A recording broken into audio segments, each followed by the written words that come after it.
আমরা জানি জমি বন্ধক নিয়ে খাওয়া জায়েজ নয়।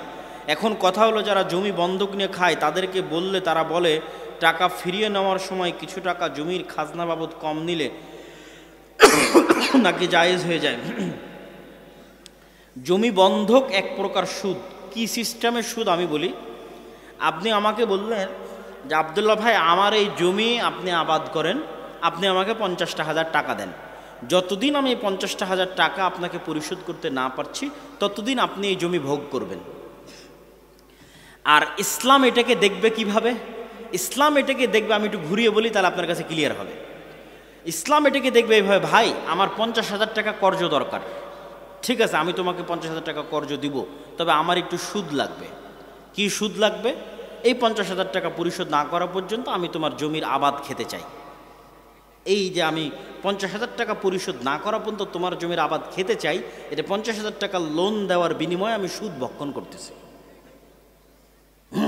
আপনারা লেনদেন করতেছেন ঘুরিয়ে, ওইটাকে একটু সোজাভাবে দেখেন।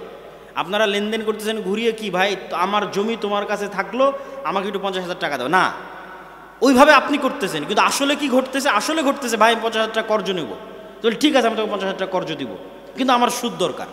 সুদটা কি? আমি টাকায় সুদ চাচ্ছি না, আমি সুদ চাচ্ছি জমিতে। এই যে আমি লোনের বিনিময়ে উপকার গ্রহণ করতেছি, এটা সুদ।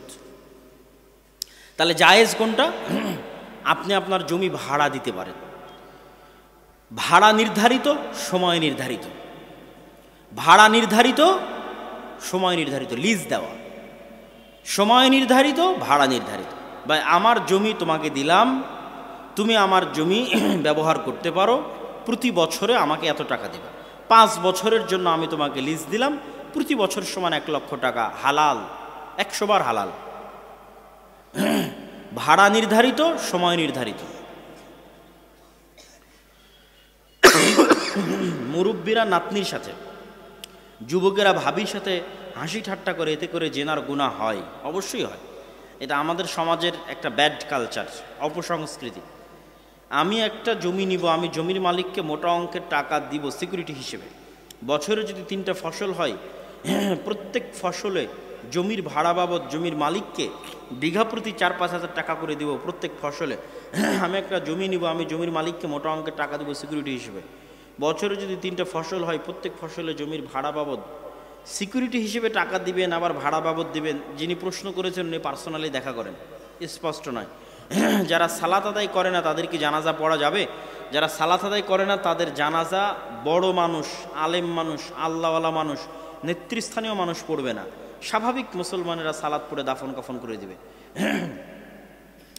যারা সালাত আদায় করে না তাদেরকে সালাম দেওয়া যাবে? যদি মনে হয় সালাম না দিলে, সামাজিকভাবে বয়কট করলে সে সালাতের প্রতি উদ্বুদ্ধ হতে পারে, তাহলে সালাম বয়কট করে, সামাজিকভাবে বয়কট করে তাকে সালাতের প্রতি উদ্বুদ্ধ করতে হবে।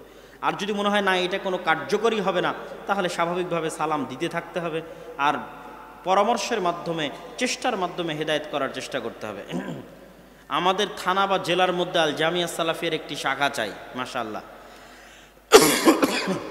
দাওয়া ইলাল্লাহর অন্তর্গত আমাদের এলাকায় মক্তব চালু করতে চাই, বলে দিলাম।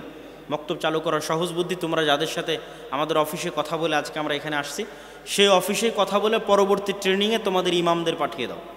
তোমাদের রানিং চলন্ত যে মক্তব আছে সেই মক্তবের ইমামদের পরবর্তী ট্রেনিংয়ে পাঠিয়ে দাও। প্রতি মাসেই ট্রেনিং হচ্ছে, যাতায়াত খরচ আমাদের, থাকা খাওয়া আমাদের।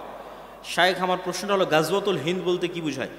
গাজওয়াতুল হিন্দ মানে ভারতের সাথে মুসলমানদের যুদ্ধ, বা হিন্দুস্তানের হিন্দুদের মুশরিকদের সাথে মুসলমানের যুদ্ধ।